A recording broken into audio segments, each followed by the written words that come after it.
What's up, everybody? Welcome back to another video. In today's video, we are back with another breakdown of video for the Detroit Lions. And today, we are here to revisit this Lions-Packers game. And on the weekend, we did kind of a breakdown type of recap video, but it was a live stream, so it was a kind of little hit and miss there, to be honest with you. But I wanted to revisit this and dive into a couple of the specifics for this game. We usually don't have time to do that throughout the week because it takes so long to prepare for the next game. But with a little extended time here, this gives us the opportunity to talk about what the Lions are currently dealing with. And the linebacker positional group has been completely decimated by injuries. That's been a position of concern outside of the defensive line for this past game. Now we're hoping we get healthy with Lee McNeil, the concussion protocol, hoping that we healthy there with Levi, DJ Reader, all of Josh Pascal that we're dealing with up front. But today I want to talk about the linebacker position because that's the group where, at least until really when the playoffs start or right before the playoffs begin, with a guy like Alex Anzalone potentially returning, we kind of just are where we are with that positional group, right? We're bringing new pieces. We have guys that are being forced to step into larger roles for the Lions, and how is that positional group performing? That's the big question there. Before we get too far into today's video, I do have to give a shout out to BetUS, our sponsor for today's video and throughout this NFL season. If you use that code in the description, YouTube150, you can get a 150% deposit match on your first deposit up to $2,000 as your sign-up bonus, and 125% deposit match on your next two deposits with BetUS. And over here on their website right now, there's a couple of odds that stand out to me. First off, for Coach of the Year, it looks like Dan Campbell might be getting this award. He is currently the favorite at minus 170. He's a pretty heavy favorite right now to win this award, but this thing has shifted quickly. So I'd keep an eye on this one, but if you feel good about Dan Campbell finally getting this award, you might as well jump on it now because the odds just might not be getting any better. But the other one for me is still Jared Goff, now at plus 1,200 to win the MVP. He is currently fourth based on BetUS's odds. Of course, these are subject to change, but that's behind Josh Allen, Saquon Barkley, and also Lamar Jackson, which I think is an interesting one, but I'd be pretty shocked if Lamar got it, especially if they lose another game. I'd be pretty shocked if this happened. Josh Allen makes sense, but you're now saying that the MVP favorite by far is playing Jared Goff this upcoming Sunday. What if the Lions go handle business? What if Jared Goff has a pretty monstrous game, which seems possible?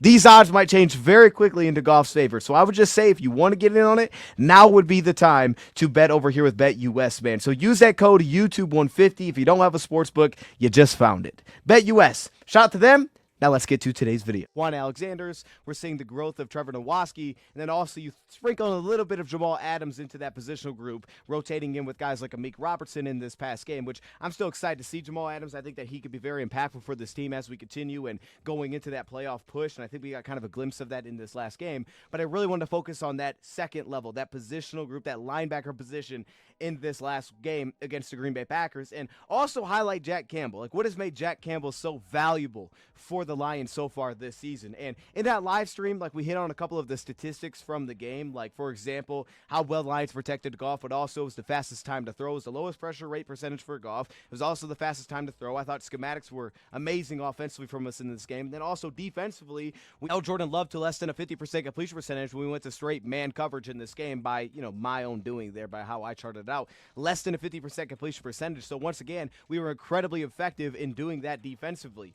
But with all that's gotten the attention already this season. So the first play that I want to point out here is this quarters look defensively and really highlight what Jack Campbell has meant to this defense in these zone coverage drops. Obviously, he's done a great job in terms of getting depth and kind of minimizing those throws into the second level. We saw against the Colts, he's coming up with PBUs left and right. But then in a game like this, you're seeing him as kind of the player that sees everything. He's pointing out traffic for his teammates alongside of him to help them play along on a string. Now, that wasn't consistently perfect in this game, and I think sometimes we do need more communication from that positional group, but I think a play like this is a great example of it all kind of tying along together of what Jack Campbell has meant to this team back in coverage. Now, the other guy to point out, we'll show a couple plays of him, and that's Ezekiel Turner, number 47. Ezekiel Turner, I think, has been really good in kind of that Jalen Reeves-Maven role, as like he's the sub-package type of linebacker, but he played again 17 snaps in this game, and while Turner feels a little bit more reactive than proactive, I think a lot of times as a defender, he plays with his hair on fire. He is an excellent tackler, and he definitely has an ease of change of direction and movement skills and sideline to sideline ability where he could just fly around and take guys away. Now, I don't know that he's necessarily a perfect matchup piece, but he definitely takes away zones in a hurry. And this first play that we start off with here, because he's so responsive, this first play that we start off here is a great example of that. So these two playing alongside each other, again, this illustration is not beautiful, but it is a quarters look defensively. So you got 4 guys deep that are kind of cutting the field into quarters, and then you have your 3 underneath defenders, which is going to be Amik Robertson, Jack Campbell, who's going to shift. He's going to open his hips, and he's going to kind of carry with the number 2, and then you're going to have Ezekiel Turner, who's ultimately going to take away the flat, and the running back Josh Jacobs on this play. Just a motion. Now watch Jack Campbell as this play kind of rolls along. So you'll see him, the straight drop, opens himself up, finds the number 2 receiver, and then right there, you see how he bumps down the coverage to Ezekiel Turner? He bumps down to Ezekiel Turner into coverage, says, hey, go take that swing route. So now Turner can race over there, take that thing away. So now Jack Campbell's impactful in terms of where he's at on the field, kind of floating underneath of routes, which is been the area where I think he's grown so much, is that he's constantly sitting underneath routes. And I think that's what makes these zone defenders so difficult. It's what Jamal Adams, I think, can really bring to the table, and we're going to see that the more and more snaps that he gets, is these guys that kind of just settle themselves underneath routes, clogging up windows. And Campbell's always had the build to do that and the mold to do that, but now tied along with helping his teammates play along on a string. And then when Jordan Love takes off, you're going to see Trevor Nowatzki kind of chasing down Jordan Love here, which, again, another guy, Trevor Nowatzki, I'm starting to really like him at that spot. Again, he's not an elite pressure player, but he's finding ways to affect the quarterback a little bit. And in this game, he had 2 pressures. And I go back to the Chicago game where he essentially did nothing every rep. This game, he opened it up, and he found a little bit of success. Not a ton, but he found a little bit as a pass rusher. But then here, Jordan Love gets out in space, and this is limited to an 8-yard gain because of Jack Campbell's open field tackling right there. I mean, if you miss that tackle, that could turn into a massive gain. So you just see a lot of what Jack Campbell's been adding to this team in coverage on one play there. Now, with David Long, because, again, we got guys mixing in here. We're going to showcase good and bad from these guys with David Long, that kind of thing. But again, let's focus on Jack Campbell here. So whole new defensive front, and shout out to these guys. I think they were much better against the run than I initially thought. Josh Jacobs had 3.7 yards per carry, and sometimes it was flags, offense and defense, but 18 carries for 66 yards, a lot better than I initially thought against the run. Roderick had a lot more good reps than I expected when watching it back here.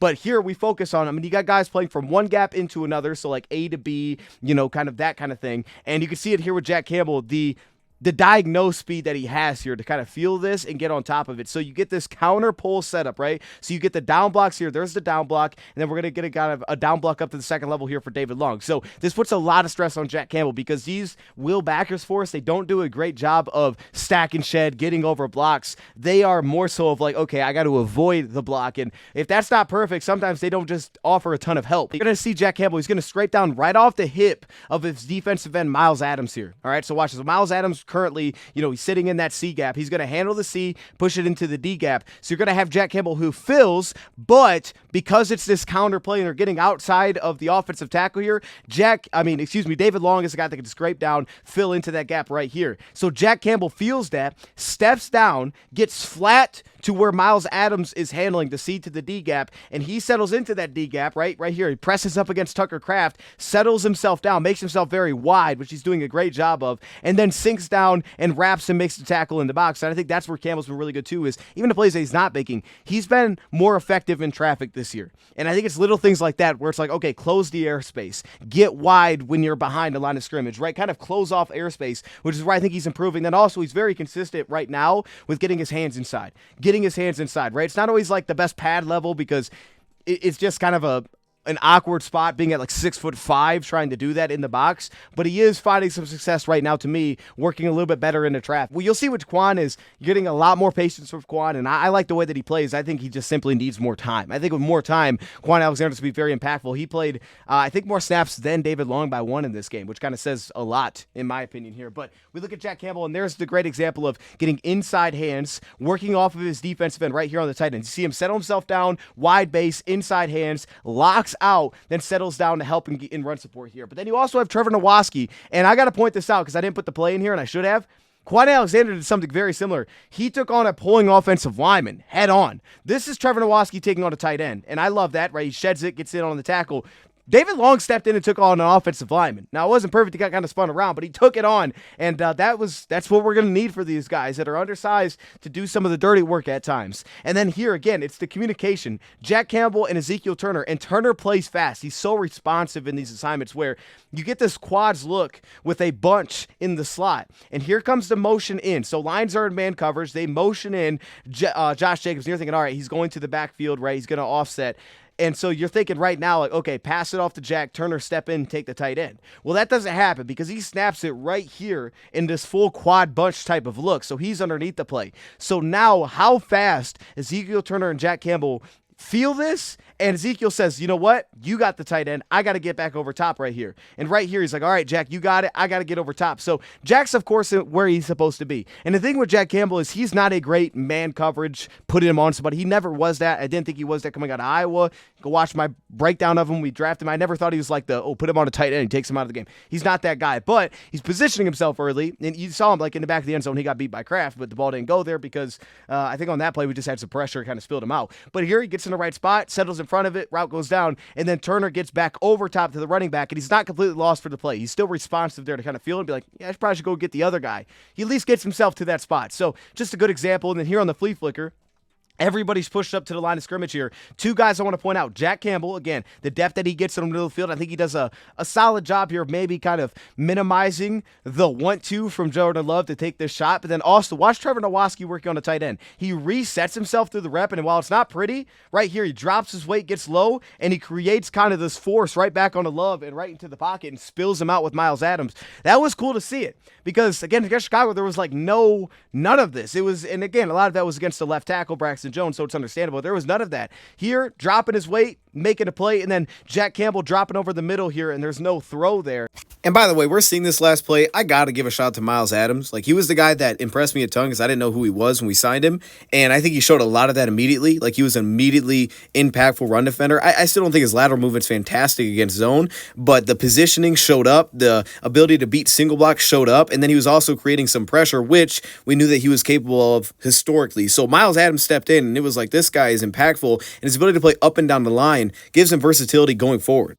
And once again in traffic here, Jack Campbell helping us make a play. And they're setting up these like counter pulls. You got two leads on the play with your running back who they were using, Chris Brooks, who's involved in this. And then on the backside, you got to watch Kwon Alexander because Kwon's playing this with a nice, like, he's getting flat to the line. There's some patience to this, but he's going to get picked up by the tight end, right? That's the block. But initially here, I look at Jack Campbell because, again, on the gap side of things, right, you have Jack Campbell who can kind of sit into this A gap, but then the B gap as the down blacks come along. So now they take out Broderick Martin, and then right here, you have this gap that could potentially be filled from Jack Campbell, but instead of just jumping into this gap with like no patience, he understands that Miles Adams has the leverage there to fill it. So you can see it pre-snap, essentially. You can see if this is the primary gap for Broderick, and then all of a sudden they're going to down block out of it, and Broderick takes that on, and Miles Adams had this gap over to the outside. For Campbell, instead of being overly aggressive into shooting this and then putting Alexander in a kind of a no man's land where he's probably going to get walled off by the tight end, he's putting him in a bad spot. Jack Campbell feels it, stays in a good depth here to scrape back over top like this. So Alexander gets picked up, but he scrapes over top, and then he settles in. He's got to take on the lead, and he takes on the lead inside hands, and still he helps us make the tackle here. And he kind of just shuts down any momentum from Chris Brooks leading here. I also do like the defense line did their job. I mean, Miles Adams, the stack and shed back over top, Broderick got off of his block as well here. But that was just another nice job of patience there from Jack Campbell, getting on top and still being impactful while also being engaged. And that's very tough, especially for linebackers today to do. But Jack Campbell's built a little bit different. He just doesn't have great length. And then a play like this, again, just seeing everything. And, we give up a 2-yard reception. Right here, Trevor Nowatzki drops out. It's this chip, and then they're going to run it to the flat here. And Lions playing goal line man. You have Branch, on the tight end. Tight end doesn't release, but he's waiting for that. And then you have the running back, which, one of these guys are going to be free defenders, right? A lot of times it's kind of these cover one looks, but they're going to switch everything off with one rat defender who's not really responsible for anybody unless it goes into essentially their zone, and then they can pick it up. So that's where everybody's kind of got to be, hey, eyes on a swivel. If he comes to me, I got to pick this thing up. Well, watch David Long here. This is where I think David Long was better. David Long was better in this game because he was more aggressive. Well, he wasn't perfect, but he was more aggressive and he played to what he was good at. I think especially in coverage, you felt the presence, and I'll show a play like that. So he rushes down. He's like, I'm taking away this running back, or at least maybe I'm going to create some pressure because Kwon's blitz attempt was awful in this game. But then you have Jack Campbell dropping back out here, the tight end who ultimately does release, and now Campbell's kind of the free player. He doesn't really have an assignment at this point. He sees before Trevor sees that the flat is releasing, and he's like, Trevor, go get that. And then he starts to run over there. He's like, someone's got to take that away. And Trevor's a little bit late. We give up 2 yards, but it's Jack just seeing everything. I mean, he's seeing this out of his peripheral vision. His eyes are active. He's scanning constantly. And all of a sudden, you help us take that play away. So you limit that to a 2-yard gain. That's what, and obviously the secondary did their job that they're passing things off. That's where Jack Campbell's been so effective for us. And then, of course, David Long. I'm going to show you 2 plays. This is where David Long, to me, it was better. This is what I want from David Long. I want this guy that's aggressive, right? Because this is what he's capable of, and he's not going to be a great stack and shed guy at all. So he's got to utilize his slither, but also just being aggressive like this. Take on Wicks at the point of attack. Just blow him up, spin him out, and then Carlton settles in and makes a play, but he still even flips off of that and gets in on the tackle. And then again here, alongside Jack Campbell, you see the front shifts. They have this offset eye kind of look out of the pistol, really a pistol 2 back to the right. And you're going to see here with the backside A gap, you got the B gap settled in on this play. So someone's got to fill the A gap here. Jack Campbell reads the flow, flows over top. So now can someone get in here to spill this, or is this a lane until he gets tackled? David Long races over top, feels the open lane. Our nose tackle, doing a nice job handling business, opening that lane. He feels it, spills it back out, and then Muhammad does his job to make the tackle on the backside, which is another guy that was way better against the run in this game that I'd seen at this point. To this point, I was like, he struggles against the run. I don't know if you could put him in that spot. This game, I was like, you know what? Muhammad did enough. And I showed a little bit more of Muhammad on Sunday, but the reason this play was so important to me is because this was straight growth. We saw basically this exact same thing happen on the cutback run from Josh Jacobs last time we played Green Bay. Muhammad dove too far downhill when playing flat to the line, wasn't in a spot to make this tackle, and he didn't make the tackle. All of a sudden, Jacobs turned it into one of his plus 10-yard runs, which he had like 6 on the day, and 5 of the 6 were from the edge position. But Muhammad comes back next time he sees Green Bay, and he handles it this time. So I was super impressed with this play specifically. Now, here was kind of one of the breakdowns, and you wanted to see this get better where, again, you're kind of showing that same quarters look like we showed on the first play. But with that being said, you have the running back who comes the late threat. Obviously, the immediate flat's taken by Trevor. So now right here between the two, they're like, someone's got to take that. And they both decide, I'm going to take it. Now, I think based on the alignment, I would say Jack should take it, give this off to David Long, and then obviously you have your help over top and kind of settle underneath with this. Jack takes off, and then so does David Long on the play, kind of reading that, Jack Campbell's got it. That's where you kind of just need some sort of like communication, or maybe just seeing that and being on the same page, like, no, if you're closest, you take it, I'll take the route, rather than both of us taking off on the play and kind of leaving the middle of the field wide open for a big completion, right? That's what goes there. But it's still the benefit of David Long playing aggressive because you're seeing it like this.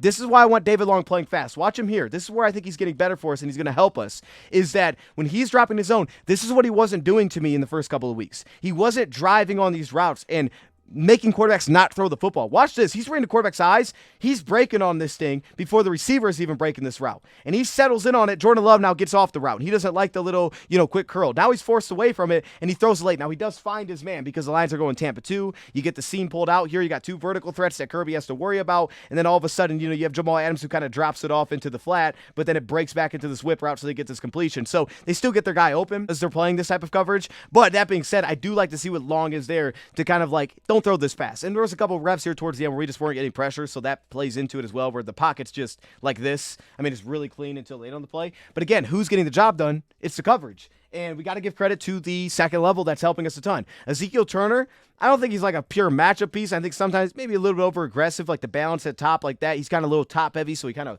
falls over a little bit, it feels like. But here it's pretty good. Takes the ankle out of the backfield. But what I focus on is, again, Jack Campbell. Watch Jack Campbell. I mean, his eyes are everywhere. Watch Jack Campbell. So he's going to read the number 3, go vertical. He's going to give it to the safety right here. Then when he opens himself back up, he's now finding the quarterback. So he's like, all right, I got pushed out of the play a little bit.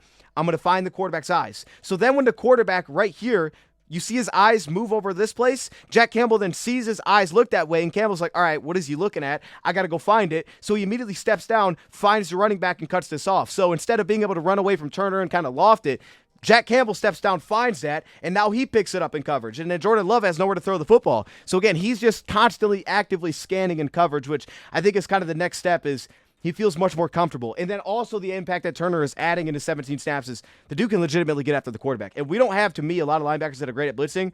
This dude is legitimately impactful on the quarterback, and we're seeing that. Like, he's impacting the quarterback when he's asked to take off. And he might be the best player that we have at that right now, specifically from the second level, which is great. And then with Kwon, I like the patience as a run defender, right? He's not overly aggressive. He lets the defensive line do their job, right? A to B gap. He lets that handle business. And right on a play like this, where Jack Campbell is now responsible for the C gap, you have the B here, but you can see that there's lanes, right? This isn't settled down, locked out, where it's like, all right, let me just scrape back over top. I know he's going that way. There's a little bit of an in-between game. So Long is patient with it, and then he kind of settles in, and that's where he's got to be effective. He's got to dip, make the play, and help us on that, because he's not going to stack and shed that well. So it's the hit and miss with it. It's hard to be super balanced. I think when you're a guy that's not great at taking on linemen, because you're like, man, I got to get downhill, because if I settle, they're going to get up to me and I'm not going to be able to handle it. So he's got to find like different ways to be able to handle it. But when the defensive line is doing their job like this, and he's able to be patient and really press the line, but still work the flow instead of just jumping, because early in this game, you know, his worst two-play sequence to me for Kwon Alexander was he jumped a gap, missed a tackle, and they ended up picking up a nice round out of it. Then they went to cover 3 and they ran right behind him. And to me, that's just time. It's not that I think Kwon Alexander can't handle a cover 3 over route behind him. Like, oh, he's not going to ever be able to find that. Like, no, this dude's played football before. He can find that. But it's just being in the system, right? I think that just might take more time. Hopefully he figures that out. I think he just might need more time to be here. But I like things like this. This is the ability that he does bring, and I think it's going to be effective. And shout out to the defensive line again. I mean, they're handling business here. I mean, look at Broderick Martin. I mean, they're handling business right now. Shout out to the defensive line. But I think that's where his impact will continue to be felt as he just gets more introduced to this defense and what's going to be asked of him. And then that's Ezekiel Turner. It is simply see it, hit it. Like, that is Ezekiel Turner to the fullest here. And that's where he's making big plays. He's effective in coverage. He's an effective blitzer. I mean, if you think about the play that Turner actually made on Love, he essentially got beat into coverage, but because he got beat, but there was also pressure from Smith that spilled Jordan Love, he was still in a spot to make the tackle. And then open field tackling, that is absolutely a strength of Turner's. He closes fast, incredibly fast, sideline to sideline, and he is allowing very little leakage once he gets his hand on the ball carrier. We're seeing that constantly just like this. This game, I think Kwon Alexander showed real instincts. You know, we showed the screen yesterday where they had to check at the line and they go to the screen quick, and Kwon Alexander kind of cheats over there like, you know what, this might be going to that guy, because I just saw those two communicating. He steps over there, boom, he blows up the screen. He's a part of it. So he showed instincts immediately with the Lions. He showed the patience immediately with the Lions. I just think that there are a lot of this might take a little bit more time, and he just needs to be like involved a little bit more within this defense so we don't have some of the easier blunders from him. It's not going to be perfect, but I think as a run defender, there's more consistency that can come along with that. Meanwhile, David Long, I think where he's at his best is being aggressive. He's got to attack. He's got to be attacking in zone coverage. I want this guy making plays in zone coverage when we go to, because we don't go to it a ton. And none of these guys, I don't think, at least to this point, I could say are erasers in man coverage. And as good as Lions are there, it's more so about how Turner and Jack Campbell, for example, against Chicago, were bracketing in receivers together, and they were playing alongside each other in the communication where it's like flat to tight end, like who's taking what, we got to get there quickly. It's more of that than being matchup pieces that they just have to be on a string. When they're on a string, we're fine. We have the DBs, we got the safeties. We need those guys to play on a string, not be like shut down, Mr. Shut, because I don't think we have that guy. I really don't. I don't think Turner is that guy. We've even seen with running backs. But if they're getting to where they're supposed to be quickly and they're decisive and they're on a string together, then we have something. So I'm optimistic with Kwon Alexander playing 17 snaps in this last game that this is going to go the right direction. I think Ezekiel Turner, like, he's just earned to keep getting snaps. He's just at that spot where he should keep getting snaps. He's super responsive. You know, you love his eyes in coverage and the way that he just plays with just a different mentality. I think Trevor's getting better. And then David Long, I think, showed, like, this is the way that you have to play. So I think this linebacker room needs to get some love. Jack Campbell is obviously holding it down right now, and he's taking big year 2 steps. But they need some love, man, because this defense wouldn't be as consistent as they are without that group. With all these injuries that people want to talk about, the defensive line definitely made some legitimate plays in this game. They handled business at times in this game for sure. Muhammad was better. Miles Adams made an impact. I didn't think it was perfect from Jonah. There was some up and down there. He got a little bit of pressure as well. Broderick had a lot of really solid reps in this game. Pat O'Connor, of course, came out, and he's jumping off the line, created pressure. So those guys did their job a lot of times, not all the time, goal line, being late, that kind of thing. But the linebacker room is a position where it's like, we're not really getting these guys back tomorrow. Like, these guys, we are where we are. Who's going to be the guys down the stretch until Alex comes back? Because Malcolm's not, because Derek Barnes probably isn't, Jalen Reeves, maybe, who knows? That's where we're at. So for those guys, that's what I want to focus on today and give them some shout-outs. So let me know your thoughts in the comments below. Thank you, Pride, for watching, and I'm out.